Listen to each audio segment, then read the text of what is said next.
Olá, que bom ter a sua companhia. Hoje a gente vai descobrir juntos uma das estratégias mais incríveis e, olha, mais humanas do apóstolo Paulo. Uma tática que mostra não só a inteligência dele para organizar tudo, mas o coração que ele tinha pelas pessoas. Para a gente ter uma ideia do tamanho do desafio, vamos começar com este número: 21.500 quilômetros. Essa foi a distância que Paulo percorreu em suas viagens. É muita coisa.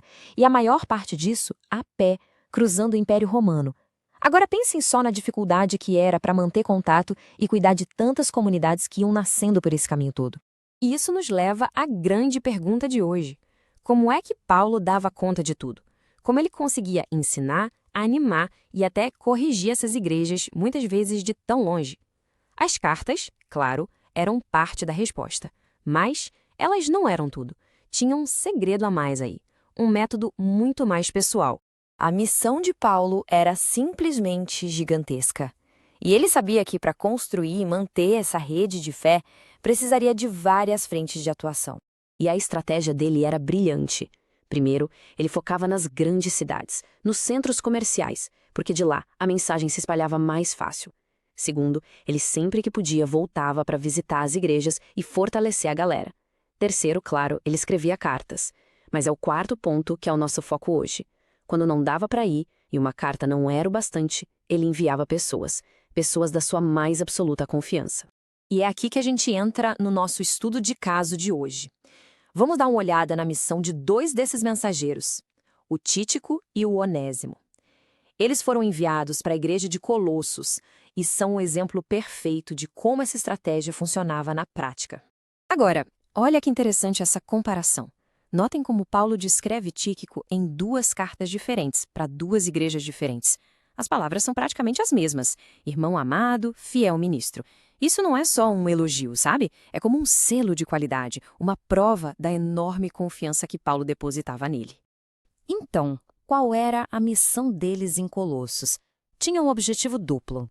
Primeiro, uma coisa bem prática: contar para a igreja como Paulo realmente estava na prisão. E o segundo objetivo era pastoral: acalmar, consolar o coração preocupado dos irmãos. E para ajudar nessa missão, Tíquico levou junto o Onésimo, que era de lá mesmo, de Colossos, e que também é chamado de fiel e amado irmão. Vamos então focar um pouquinho mais em Tíquico para a gente entender por que ele era o cara certo para essas missões tão importantes. Afinal, quem era esse mensageiro tão confiável? E tem um detalhe curioso sobre ele que está no nome. Tíquico significa afortunado ou sortudo. Um nome que, quando a gente olha a história dele, parece que foi profético. Ele foi, de verdade, uma sorte, uma bênção para o ministério de Paulo e para as igrejas que ele ajudou. Isso aqui é basicamente o currículo de missões do Tíquico. Ele não foi uma escolha de última hora, não. Por mais de 10 anos ele esteve ali do lado de Paulo em momentos-chave, ajudando a levar coleta para Jerusalém, entregando cartas super importantes como a de Efésios e sendo a pessoa enviada para fortalecer igrejas em Éfeso e Creta. Isso mostra uma longa jornada de fidelidade e competência. Mas por que era tão importante mandar uma pessoa? Por que todo esse trabalho? Por que Paulo não mandava só a carta e pronto? O que a presença de Tíquico e Onésimo tinha que um pedaço de papiro não podia oferecer? E aqui está o pulo do gato. Existe um poder na conversa cara a cara que a escrita simplesmente não alcança. O tom de voz, a expressão do rosto, a chance de responder perguntas na hora, tudo isso era fundamental.